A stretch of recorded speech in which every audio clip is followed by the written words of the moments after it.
মজলুম বাইরে হয়েছে আর মেঘ বৃষ্টি ঝড় সব শুরু হয়েছে। বাতাস যে পরিমাণ আর বৃষ্টি যে পরিমাণ, আমার মানে আমি পেরেশানি মুক্ত কথা কইতেছি আর কি। আলহামদুলিল্লাহ আমার কোনো পেরেশানি নেই, সামিয়ানা থাকলেও পেরেশানি নেই, চলে গেলেও পেরেশানি নেই।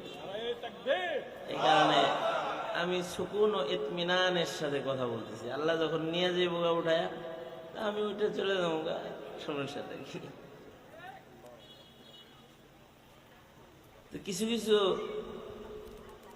তবে বৃষ্টিও দরকার, খুব বেশি ইস্তেসকা পরে বৃষ্টি হইতেছে না, আর মজলুম বাইরে হয়েছে আর মেঘ বৃষ্টি ঝড় সব শুরু হয়েছে। وقال النبي صلى الله عليه وسلم